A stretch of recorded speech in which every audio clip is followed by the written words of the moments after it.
So what I'd like to do is talk about this part of the haircut that we're up to now. The sectioning pattern that we've done at the moment is to separate the back from the front. You can look at connecting this side and bringing it up, remove a little bit of weight from the front, and then, although that's a disconnection, you can connect it if you want to and take all that out.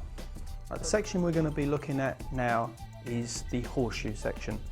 It's basically took from recession area to recession area all the way around. It's a great section to use when doing gents cuts or pixie cuts, short styles. You know, it just enables you to work really cleanly, get some great lines underneath, and then you have a reference point to be able to connect. The cut that we're going to be doing on Estelle is the square layer. So you always want to work with your client, find out what the length they want to take it off. Is that we've already done that. Estelle's happy for me to go ahead. I'm going to section the hair off now, and then we're going to get on with the haircut. Okay, so the section that we've done is the radial section, and that's just to separate the front from the back. Keep the client's head nice and upright, elbows out all the time, up. And as you can see, we have our guide here, and I know that if I push the hair forward, you can see that we have our guide behind. So then it's just a case of coming through and just removing that hair. All the time checking in the mirror that the client's head is level, coming back through, removing that hair. You don't have to constantly keep bringing the arms up all the time. You can bring it down to yourself to make life easy for you. Think about it, you will be doing this haircut a lot. It's very important again to cross-check. By cross-checking, taking it the opposite direction, you can see anywhere where you just might have missed a little bit. What I favour is a nice bit of slide cane, and how you do that is you take this section here and you can sort of see what needs to happen. This part here needs to be removed. The cut that we're going to be doing on Susie's hair is the pixie cut. And I think what we'll do is we'll work towards a kind of a teardrop fringe. That might be quite nice. When you're doing any section, in fact, it's always good to work nice, neat, very clean lines. And that will enable us to get our first guideline put in and to start the haircut. But it's very important to remember that when you're dealing with the crown, low will be a build-up of weight and high will be taking all of that off. You try and work as neatly as you can, and with the fingers you just want to bring the section out, and that is the key to this haircut. It's all about the movement of your fingers.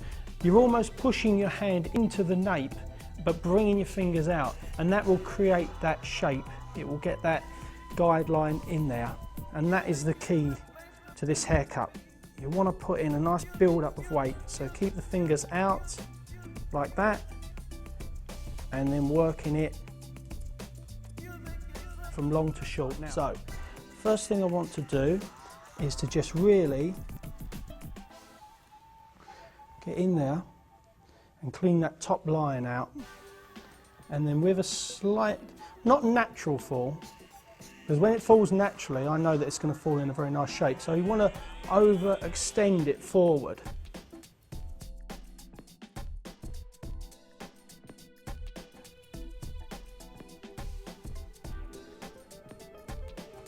Going right up.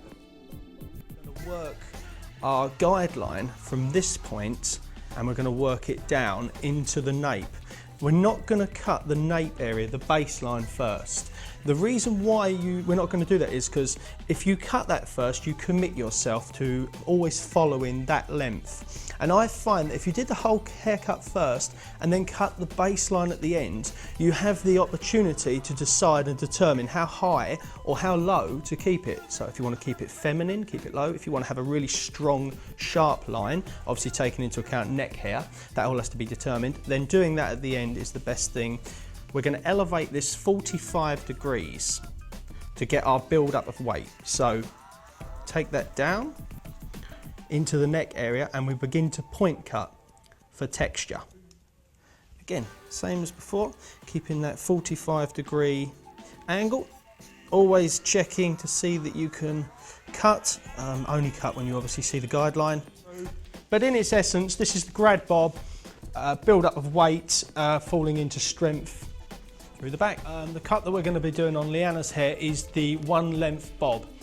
A real classic haircut. Bearing in mind you want to follow the comb around so you can get a clear idea. Working on previous haircut is to do it in the comb. Do it in the fingers, it traps the hair, creates graduation as well, can create slight graduation. Comb. I think we're going to favour cutting in the fine tooth for the comb. So same principle as before, you're putting the scissors behind the hair and then you're taking it around. You're finding that length that you want it at and you're just literally coming in and taking the hair away. Picking it down, getting to bring it out if you would like to. Remember to tap the ears to avoid any graduation. You can start to see what I was going on about with maintaining that really nice, strong, one length shape. The haircut that we're going to be doing on Laura is the long layered cuts. Okay, putting in the profile section. Now here comes the technique that I've been talking about. We want 90 degrees. Now when you feel like you've reached the point, that's when you need to bring the comb up, like so. So you're bringing the comb up and then cutting away that length. So working off a pivotal point, elevating up and over directing back to level with the ear. And what that's going to do, it's going to maintain a nice bit of texturizing through the sides and obviously keeping length as well. So that it just looks, you know, really fantastic, ready for a night out.